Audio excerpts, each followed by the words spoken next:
बिस्मिल्लाहिर्रहमानिर्रहीम, अस्सलाम वालेकुम। Welcome back to my YouTube channel mama food secrets. आज की इस वीडियो में मैं आप लोगों के साथ शेयर कर रही हूँ चिकन कैबेज की रेसिपी।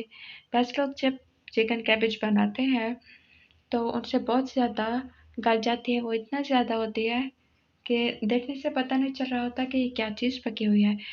तो इस वीडियो में मैं आप लोगों के साथ बहुत ज़्यादा अच्छे तरीके से ये रेसिपी शेयर करूँगी कि इसके फूल खिले खिले हों और ये गली हुई बिल्कुल ना हो, साबुत नज़र आए, इसकी खूबसूरती बरकरार रहे और टेस्ट में तो कोई भी किसी किस्म का भी कंप्रोमाइज़ ना हो।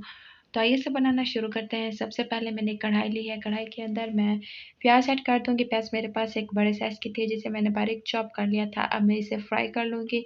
जब ये फ्राई हो जाएगी तो उसके बाद मैं इसमें लहसुन, अदरक और हरी मिर्चों का पेस्ट ऐड कर दूँगी। मेरे पास एक हरी मिर्च थी, 4 जो है लहसुन के थे और 2 इंच का टुकड़ा अदरक का था। अब इसके बाद मैंने इसके अंदर 1 टेबलस्पून हल्दी, 1 टेबलस्पून रेड चिली पाउडर और टेस्ट के अकॉर्डिंग नमक ऐड किया है और एक दरमियाने साइज़ का टमाटर था वो मैंने इसके अंदर ऐड किया। अब चिकन है मेरे पास, चिकन मेरे पास 3 पाव के करीब है, जिसे मैंने धो के पहले रख लिया था, वो मैंने इसके अंदर ऐड कर दी है और मैं इंतज़ार कर रही हूँ कि ये अच्छे तरीके से भून जाए। इसकी भुनाई कर लूँगी।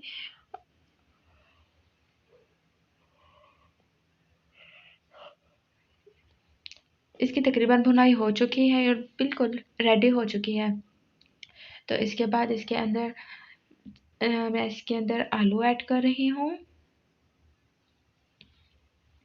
इसे मैं थोड़ा-सा कुक कर लूँगी, थोड़ा-सा इसे मिक्स कर लूँगी और बाकी के इंग्रेडिएंट्स इसके अंदर बाद में जाएँगे।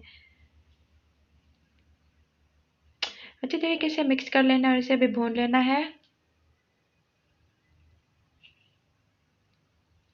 इसकी चिकन के साथ भुनाई कर लेनी है हमने और फिर जब इसकी भुनाई हो जाएगी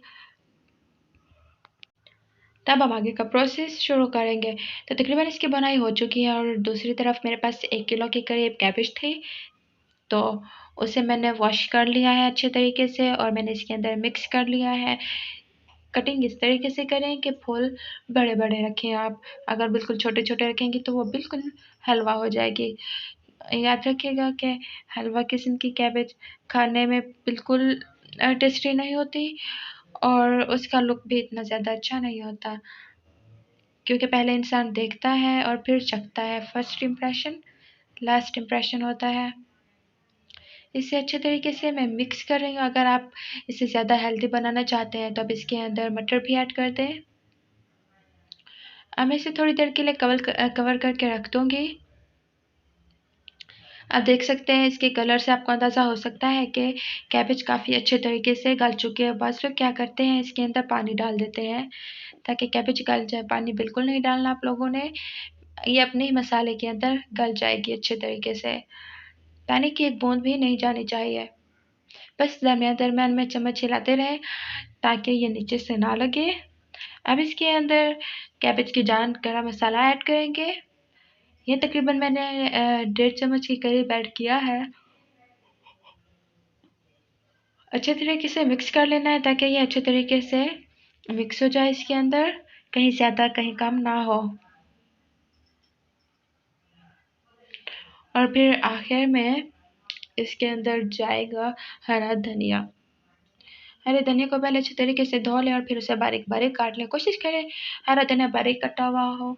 जितना ज़्यादा बारीक कटा हुआ होगा इतना ही ज़्यादा खूबसूरत लगेगा। अब इसे अच्छे तरीके से हम मिक्स कर लेंगे।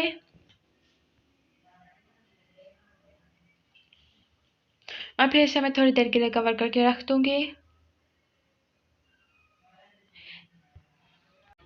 सो गाइस, इसे अच्छे तरीके से मैं मिक्स कर रही हूँ।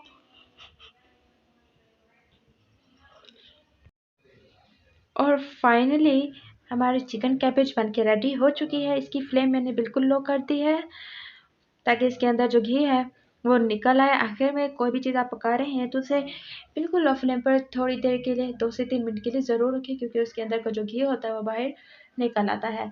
तो अब मैं इसके अंदर ऐड कर रही हूँ, इसकी डेकोरेशन करूँगी मैं। तो जी हमारी जो चिकन कैबेज है वो सर्व हो चुकी है। इसी गर्म चपाती के साथ आप खाएं, नान के साथ खाएं, अपने मेहमानों को खिलाएं। यकीन जानिए ये सबको बहुत ज़्यादा पसंद आएगी। सो गाइज, आज की वीडियो कैसी लगी? अगर वीडियो पसंद आई हो तो अपनी फैमिली और फ्रेंड्स के साथ ज़रूर शेयर कीजिएगा।